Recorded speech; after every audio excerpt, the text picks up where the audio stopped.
इस आंदोलन में कौन है जो सवर्ण जातियों के सामंती गुंडे हैं, करणी सदा टाइप के लोग, जो सवर्ण समाज के सामंती गुंडे हैं, जो चाहते हैं कि समाज वैसा ही रहे जिसमें ऊंच नीच रहे, जात पात रहे, दलित लड़कियों के साथ रेप किया जाए, ठाकुर के कुओं से पानी नहीं भरने दिया जाए। अभी आरक्षण को लेकर पूरे देश भर में मुद्दा चल रही है, इस पर आपकी स्पष्ट राय क्या है? शुरू में ही दर्शकों को बता दूं, पहली बात तो मैं तो अगड़ी जाति का हूं, अपर कास्ट का हूं, मैं कास्ट जाति से हूं और मैं सामान्य कोटि से आईपीएस बना था, जनरल कैटेगरी से। दूसरी बात है कि मैं अम्बेडकरवादी हूं और मैं आरक्षण का बहुत बड़ा समर्थक हूं। देखिए, अभी जब से ये कॉकरोच जनता पार्टी वाला आंदोलन शुरू हुआ है, तब से एक और आंदोलन ऑनलाइन अभी शुरू हुआ है, ऑफलाइन नहीं आया है, और उसका नाम है रिजर्वेशन हटाओ आंदोलन। संक्षेप में इसको कहेंगे RHA। और दावा ये लोग कह रहे हैं कि हमसे लाखों लोग जुड़ गए हैं, ये हो गया है, वो हो गया, और हम जल्दी ही पूरे हिंदुस्तान को हिला देंगे और ये हो जाएगा, वो हो जाएगा। तो दो तीन बातें मैं कहना चाहूंगा। पहली बात कि सारे सवर्ण जो है, यानी सारी अगड़ी जाति के हिंदू इस आंदोलन के साथ नहीं है। मतलब जो प्रगतिशील सवर्ण है, जिनकी सोच तरक्की पसंद है, या जो मेरी तरह है, अम्बेडकरवादी हैं, वामपंथी हैं, जो एक समतामूलक समाज बनाना चाहते हैं, वो लोग इस आंदोलन के साथ नहीं है।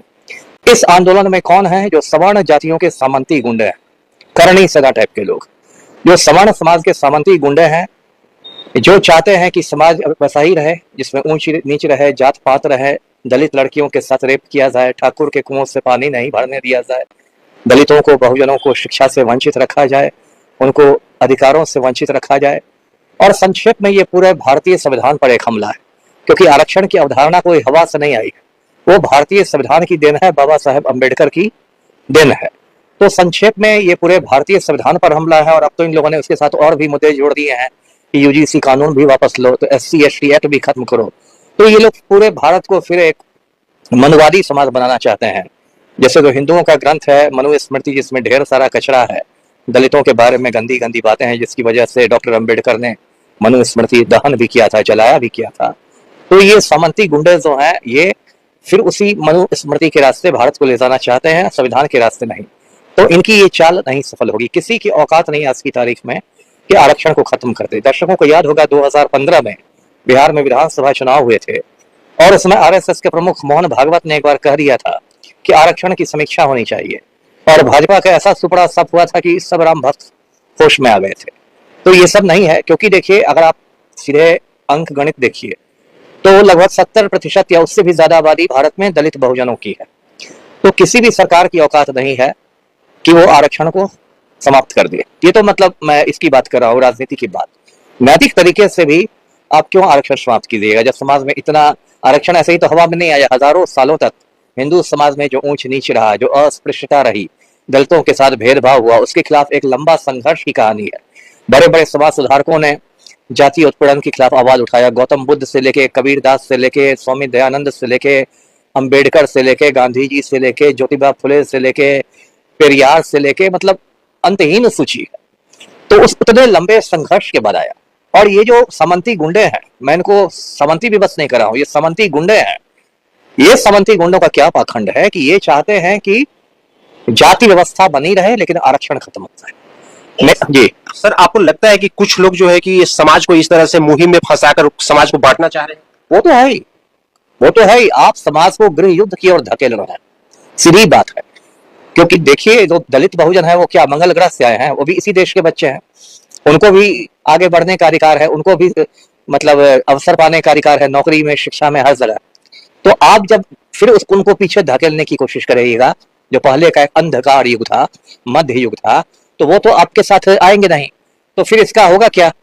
ये तो वही फिर होगा गृह युद्ध, है ना। तो ये तो आप देश को गृह युद्ध की ओर धकेल रहे हैं।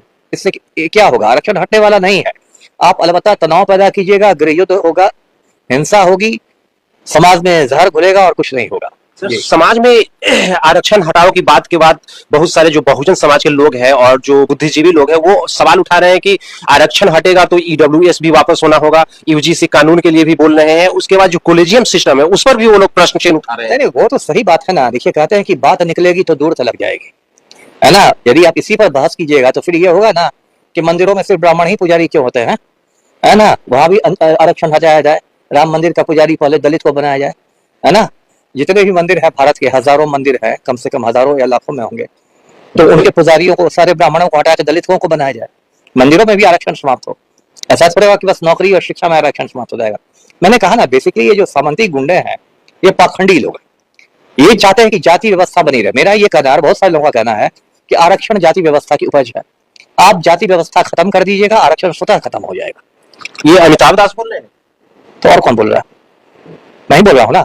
मतलब मैं एक उदाहरण देकर समझाता हूं, यदि किसी को मेरी बात समझ में नहीं आए, कि मान लीजिए आज सारे के सारे ब्राह्मण संकल्प ले लें कि भाई सारी जातियां बराबर है, जाति व्यवस्था फालतू है, और हम लोग सिर्फ अपना दुसाधों को ही अपना दामाद बनाएंगे, तो जाति व्यवस्था खत्म हो जाएगी, तो फिर आरक्षण की आवश्यकता ही नहीं रहेगी। या आज सारे राजपूत ये संकल्प ले ले कि जाति व्यवस्था बहुत खराब चीज है, सारी जातियां समान है, और हम अब दुसाधों को ही अपना दामाद बनाएंगे, सारे राजपूतों के दामाद दुसाध बनेंगे, तो जाति व्यवस्था खत्म हो जाएगी, आरक्षण अपने आप खत्म हो जाएगा। लेकिन इन सामंती गुंडों का पाखंड क्या है? ये चाहते हैं कि जाति व्यवस्था बनी रहे, हम अपनी बेटी की शादी अपनी जाति में ही करें। उस समय इनको जाति व्यवस्था दुनिया की सबसे अच्छी चीज लगने लगती है ना। लेकिन आरक्षण की जब बात होगी तब ये लोग कहने लगेंगे, यार देखिए जात पात ने तो देश को बर्बाद कर दिया, जात पात से बर्बाद हो गया देश। अरे आप जब अपनी बेटी की शादी अपनी जाति में करते हैं तब देश बर्बाद नहीं हो रहा है, वो जात पात नहीं है। तो देखिए ये पाखंड समझना है इन लोग का, और सामंती गुंडों से कुछ होगा नहीं। अभी जो कॉकरोच जनता पार्टी को सफलता मिली है, तो वो इससे ये उत्साहित हो गया, अरे कॉकरोच जनता पार्टी और आप में कोई तुलना ही नहीं, कौवा चला हंस की चाल। कॉकरोच आंदोलन जो हुआ, जिसकी वजह से धर्मेंद्र प्रधान का इस्तीफा हुआ, वो तो एक बिल्कुल धर्मनिरपेक्ष आंदोलन है, वो तो एक जाति विहीन आंदोलन है। वो तो सारे युवाओं की लड़ाई है, चाहे वो हिंदू हो, मुस्लिम है, ब्राह्मण हो, दलित हो, राजपूत हो, यादव हो, सबकी लड़ाई। तो आप उससे कैसे आप इंस्पायर्ड हो गए? और आपकी तो लड़ाई है एकदम सामंती गुंडों की लड़ाई है, सामंतवाद लाने की लड़ाई है। तो ये तो कौवा चला हंस की चाल बात है ना। आप कहते हैं कि हमने सीएपी की तर्ज पर बना लिया। तर्ज क्या होता है? कौवा बोला कि मैं हंस की तर्ज पर चल रहा हूं जी।